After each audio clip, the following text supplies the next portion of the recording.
Bulavanaka. Hello, everyone. Welcome to Clarkie's Corner, our weekly podcast. And hasn't it been a great week for Fiji rugby? A Drua double. The men getting the job done against the Hurricanes in Super. The women rebounding from an early season slump to win the Super W final against Queensland Reds in Townsville.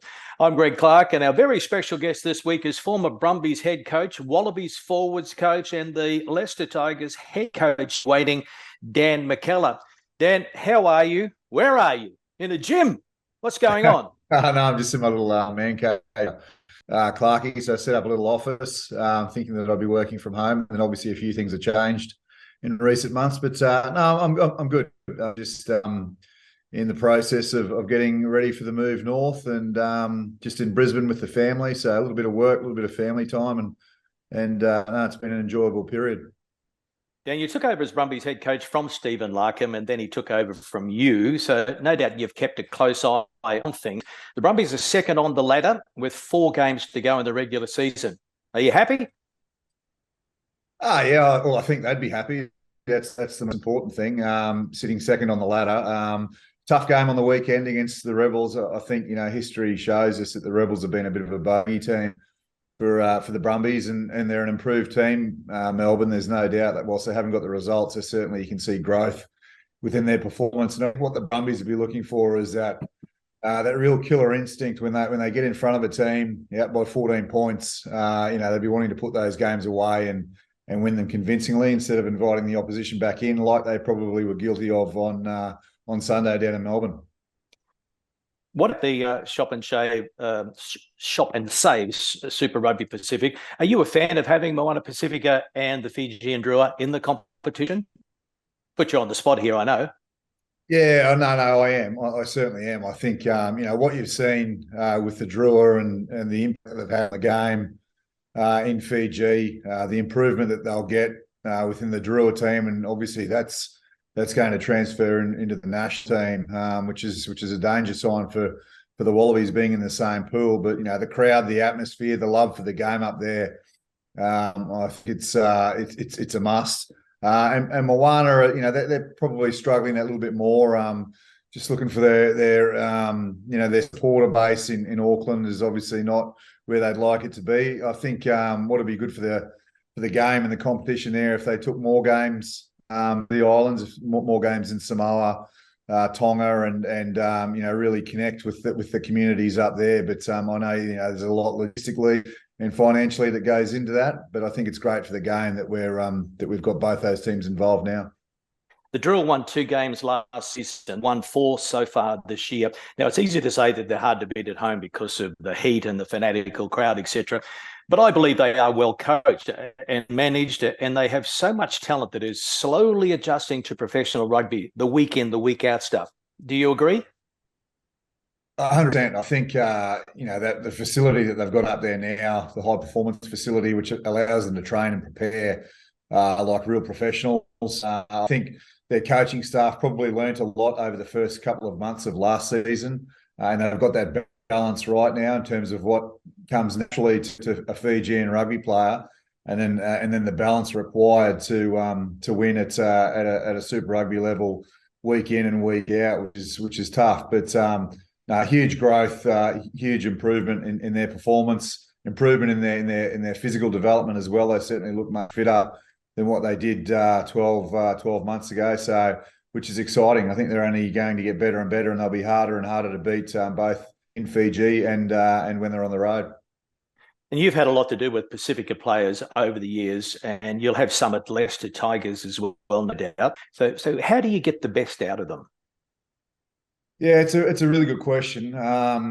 Because players from not just Pacifica culture but different cultures are all very different. I think the key with Pacifica players is really working hard to connect with them off the field. I think that's key. They'll respect and understand what you'll bring as a coach, knowledge, detail, and experience on the field. But you've got to work hard to get to know them as people, and sometimes that's not always easy because they can be quite shy and standoffish, especially with people in leadership roles. So you've got to take the time to get to know them, get to know about their family. Family's so important to them.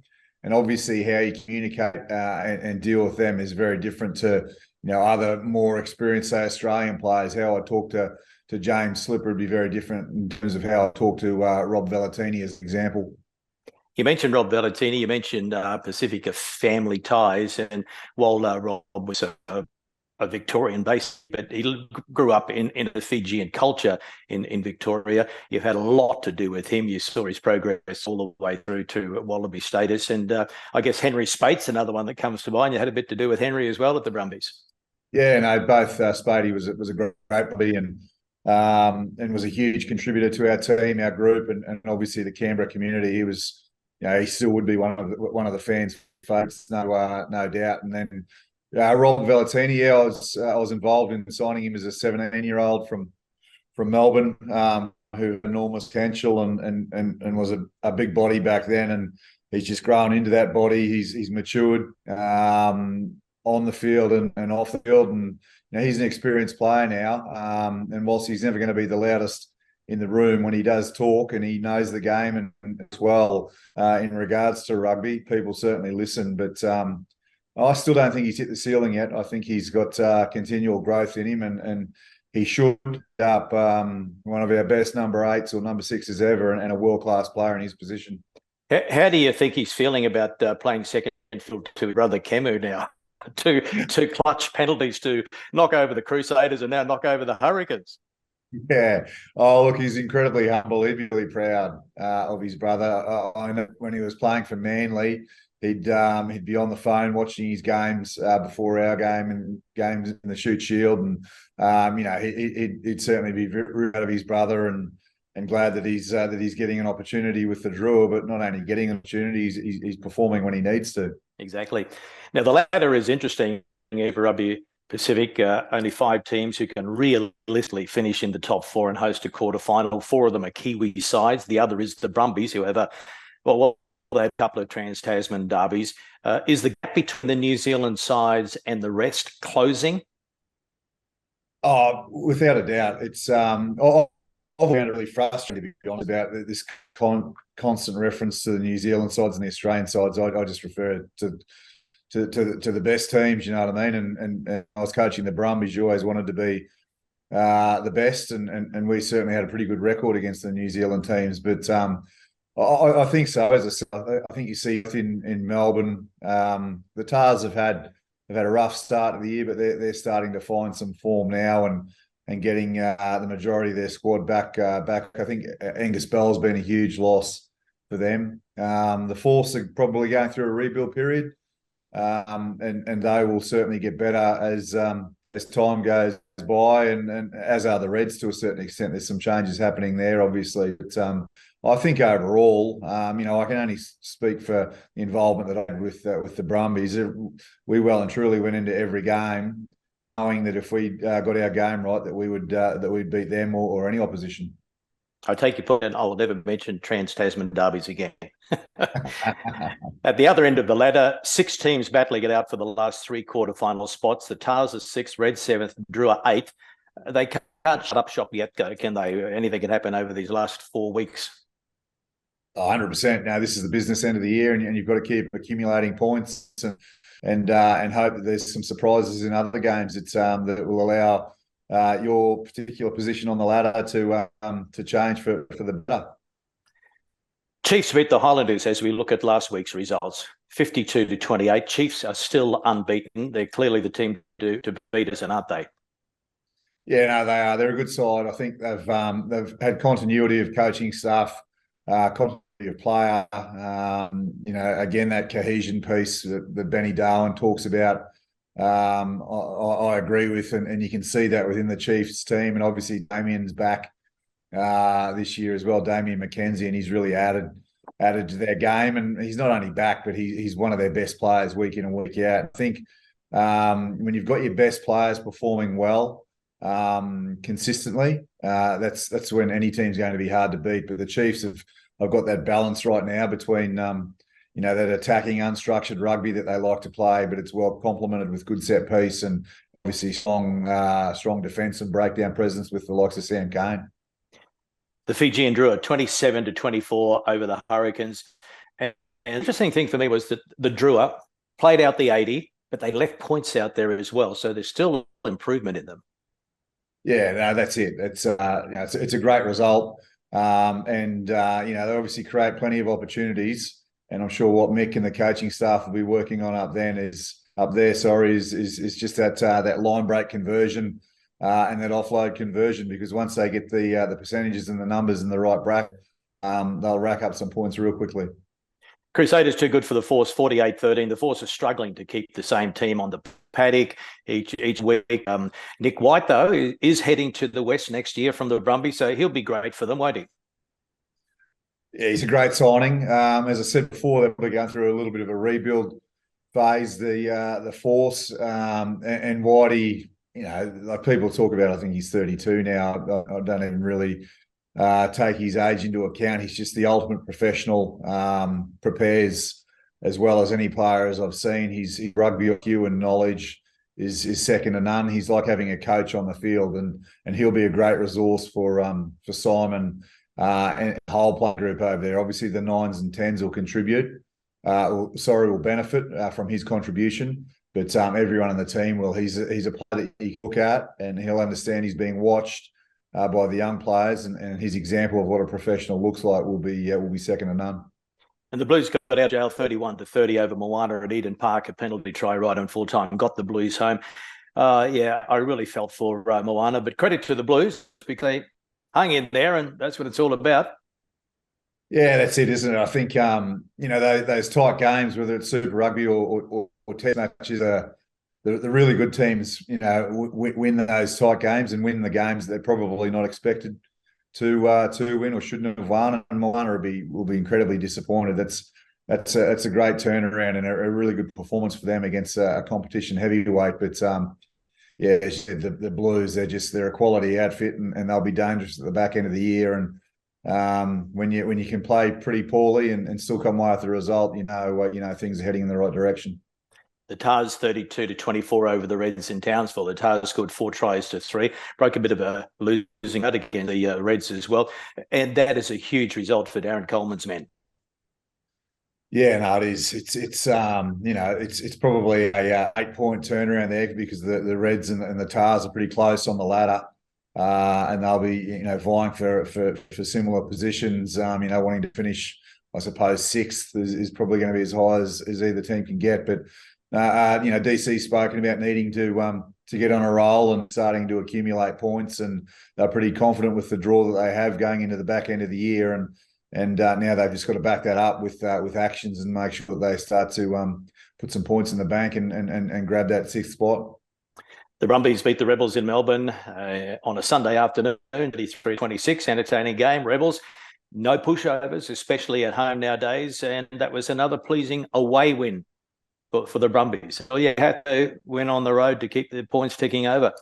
Yeah, no, that's it. No, I think they would have been nervous about that game because it's obvious that what Kevin and Timmy Sampson and Jeff Parling are doing down there, that there's growth and there's improvement. They'll want to start transferring that into victories, no doubt. But, they're just a team that can disrupt you in and around the breakdown. We know the Brumbies like to play with rhythm and get into their rhythm and allow for their game to function well. But the Rebels have managed to develop that themselves with their own attacking game through Tim Sampson.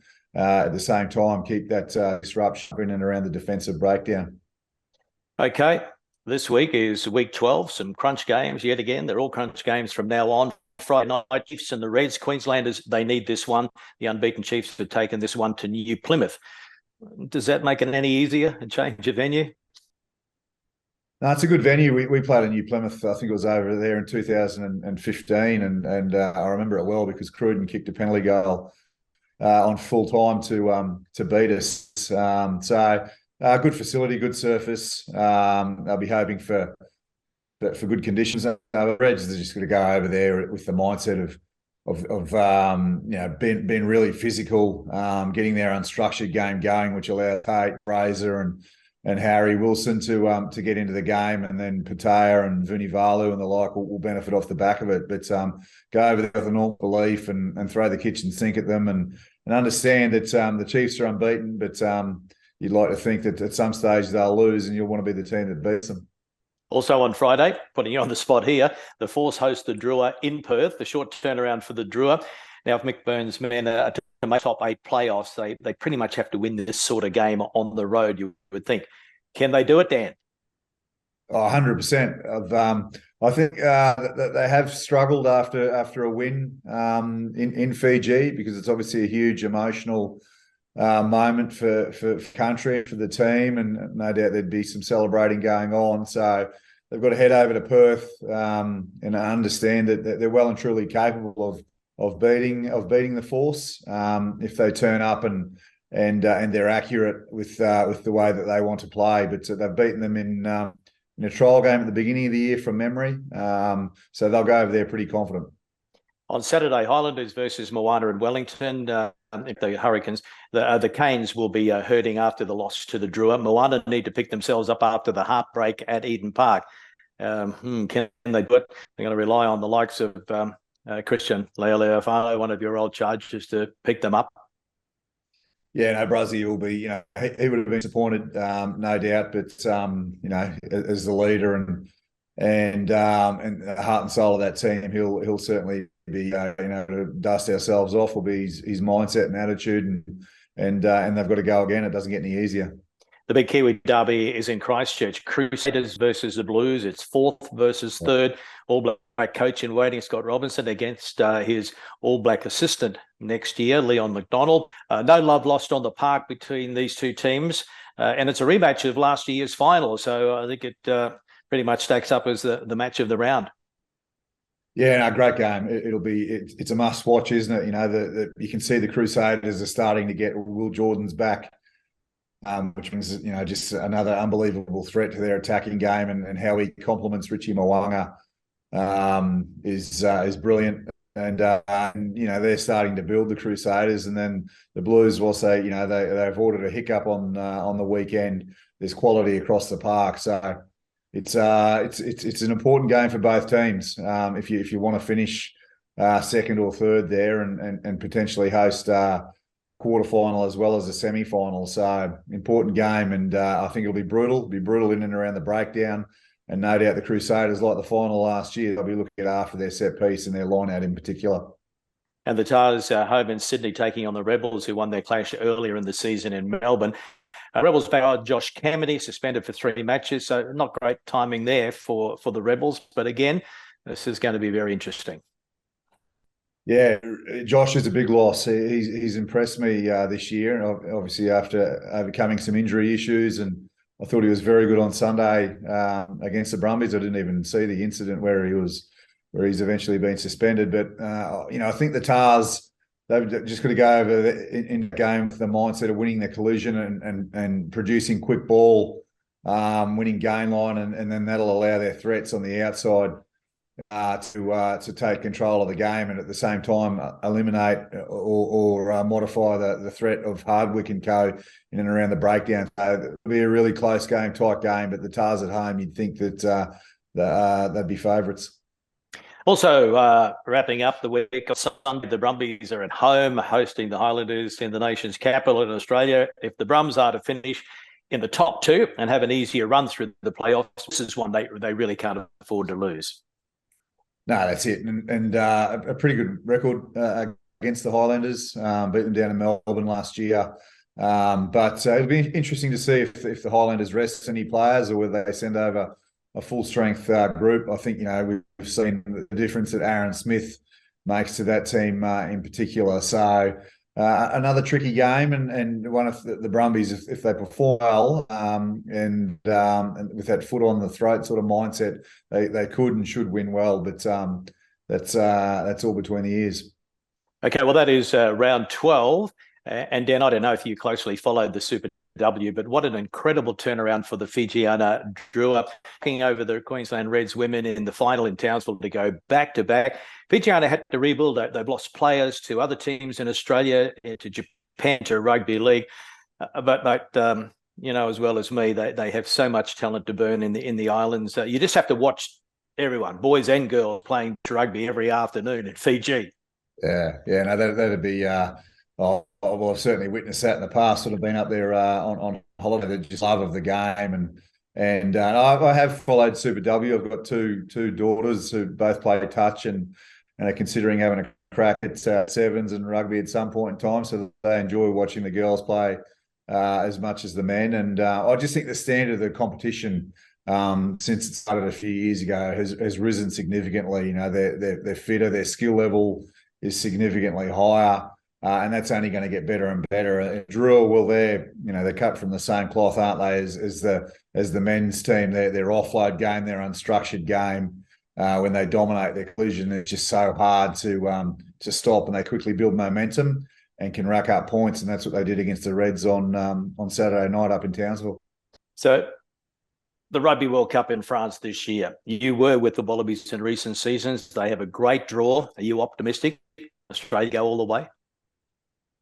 Yeah, I think so. I've said that a number of times. I think, like any World Cup with Australia, we need to make sure we've got our best players on the park. I think that, one thing last year with all the injuries that forced opportunity to be given to players, and it's probably increased depth and experience across the squad. But if we can get our best players on the park, and then have that second layer of real quality sitting in behind them if injuries do and obviously will occur at some point in time, I think we can beat anyone. It's everyone talk about the draw and the pool we're in being easy. I think Fiji, as I said, will be really difficult, and we're a difficult opponent back in 2019. Wales will, I think Gatland's style of play suits tournament rugby, and they'll be dangerous. But if we can go through undefeated, likely to face either England or Argentina in the quarters, that'll be a big game. And then once you're in the semis, it's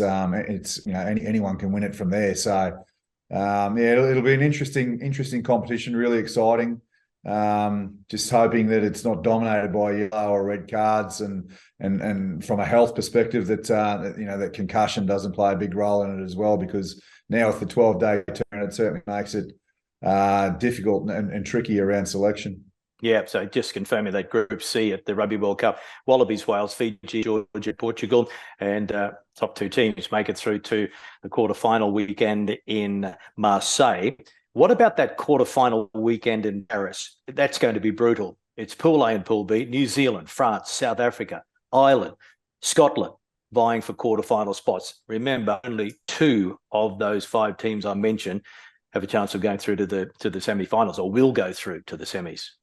Yeah, it's crazy. I think that after quarterfinal week, that some of the best teams in the world will be heading home. So it's that goes in favour of the Wallabies and the draw that they've been presented with. But yeah, there's some big games. There's going to be a lot of pressure on France. There's going to be a lot of pressure on Ireland as well. How they handle that'll be interesting to see, and how the All Blacks handle the I suppose not having as much pressure on them as they've had in recent times or every other World Cup.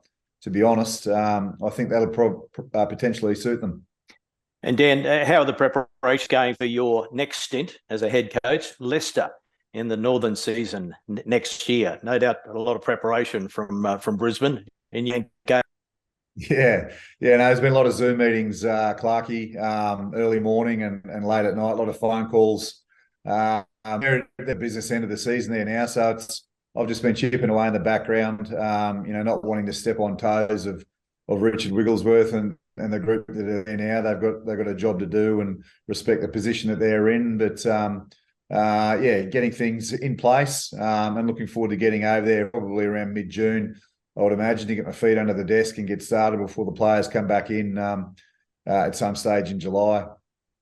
And how different is it going to be from coaching Brumbies, being a forwards coach with the Wallabies, to having that week in, week out English competition, and then of course you've got Europe as well, hopefully? Yeah, right. No, they play a lot of rugby over there, and I suppose the last couple of years probably conditioned me to that, where I've had to do the Brumbies and then I've had to do the Wallabies as well. So a lot of coaching time, and that's what we coach.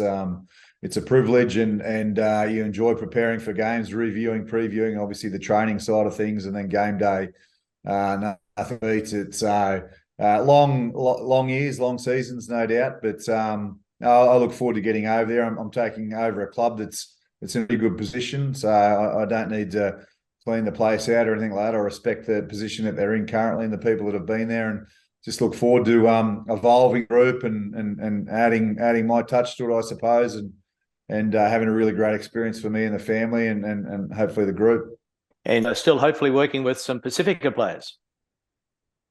Yeah, there'll be a couple. It'll be different. Obviously at the Brumbies and the Wallabies, I think 50% of the squad or more are of Pacifica heritage. So, but there's still a couple of Pacifica boys over there, a couple of Fijians. So it'll be, that'll be great. And they offer a real point of difference over there with their skill set and their power that our Pacifica players naturally possess. Sorry. So it's it'll be great. A lot of us, me included, thought you're the Wallaby coach from 2024, but despite moving north, do you still have an ambition to be Australia's Test coach one day? Oh, yeah, look, it's been a question I've been asked a number of times over the years, or in recent times, I suppose. And I'd love to coach Australia one day if that opportunity presents. It'd be an incredible honour and privilege. But if it doesn't happen, it doesn't happen, Clarkie. I've had it's a reasonably long professional career now, and I've got plenty in front of me as well. So I enjoy coaching at international level. I also really enjoy coaching a club or a franchise where you have them day in and day out for the majority of the year, and you can really build your environment, culture, and connect. So, but of course, if the opportunity was ever presented to me, it'd be something that I'd bet at some point in time.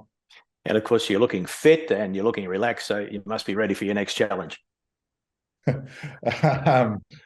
Self-care, mate, as coaches. I read a really good book from Cody Royal recently called The Tough Stuff, and it's about him. He's the coach of head coaches, basically, and we talk to players about looking after ourselves all the time and preparation and sleep and that sort of thing, but we don't always back that up with actions ourselves. So, no, as I said, it's been an enjoyable couple of months to get some work done and chip away, but also spend some time with my family and a little bit of time looking after yourself. And there's a bit of a cold snap in Brisbane at the moment as well, so you're getting yourself ready for that weather as well. Yeah, no, that's it. But again, I think Canberra's conditioned me well and truly to Leicester. So no, I knew what I signed up for, and you'll get all the seasons up there, no doubt. Some longer than others. Just bear with me for a moment, because that's just about it for this week on Clarkie's Corner. But don't forget, folks, that the Toulouse Sevens are coming up for the men and women. Fiji men look set to qualify for the Paris Olympics next year. The top four, plus the host France, after the final two events in Toulouse and London, will qualify. The Kiwis lead from Argentina, Fiji, France, and Australia in fifth, just ahead of Samoa and South Africa. So more pressure on Australia at the moment than there is on Fiji and the men's side of things. The Kiwi and Aussie women, they've qualified with just one event to go. They're first and second. Then it's USA, France, Ireland fifth, Fijiana sixth, GB seventh. So Fijiana need a big finish to qualify automatically for the next Olympics. So good luck to them. And Dan McKellar, thank you very much for your time, mate. All the very best at Leicester. And we'll be watching from afar. And if anyone deserves to have a decent crack up there, it's you, because you've pretty much done what you had to do at the Brumbies, had your involvement with the Wallabies, and now you move on to another career pathway. Yeah, no, great to catch up, Clarkie, and just good to have a chat, mate. And someone giving such the game yourself, it's great to see you involved up there promoting and putting the Drua and Fiji rugby well and truly on the map. So thanks for catching up. Yeah, thank you, mate. And I do it like you, because I love it. And that is a wrap for this week. Thanks for checking in. I'm Greg Clark. Bye for now. Move.